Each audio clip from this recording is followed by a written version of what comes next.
शुरू अल्लाह के नाम से जो नहायत मेहरबान और बेहद रहम वाला है।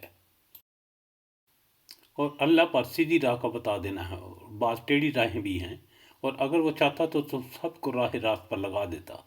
वही तुम्हारे फ़ायदे के लिए आसमान से पानी बरसाता है जिसे तुम पीते भी हो, और उससे उगे हुए दरख्तों को तुम अपने जानवरों को चराते हो। इसी से वो तुम्हारे लिए खेती और जैतून, खजूर और अंगूर हर किस्म के फल उगाता है। बेशक इन लोगों के लिए तो इसमें बड़ी निशानी है जो गौर व फिक्र करते हैं।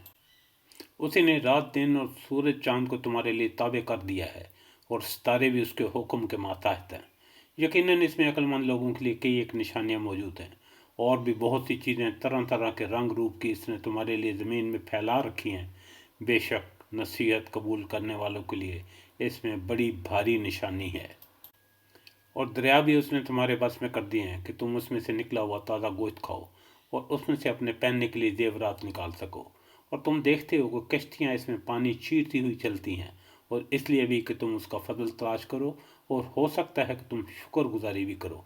और उसने ज़मीन में पहाड़ काट दिए हैं ताकि तुम्हें लेकर ना हिलें, और नहरें और राहें बना दी ताकि तुम मंजिल मकसूद को पहुँचो। और भी बहुत सी निशानियाँ मुकर्रर फरमाई, और सितारों से भी लोग राह हासिल करते हैं। तो क्या वो जो पैदा करता है इस जैसा है जो पैदा नहीं कर सकता? क्या तुम बिल्कुल नहीं सोचते? और अगर तुम अल्लाह की नेमतों को शुमार करना चाहो तो तुम उसे नहीं कर सकते। बेशक अल्लाह बड़ा बख्शने वाला मेहरबान है। और जो कुछ तुम छुपाओ और जाहिर करो, अल्लाह ताला सब कुछ जानता है। और जिन जिन को ये लोग अल्लाह ताला के सिवा पुकारते हैं वो किसी चीज़ को पैदा नहीं कर सकते, बल्कि वो खुद पैदा किए गए पिए हुए हैं।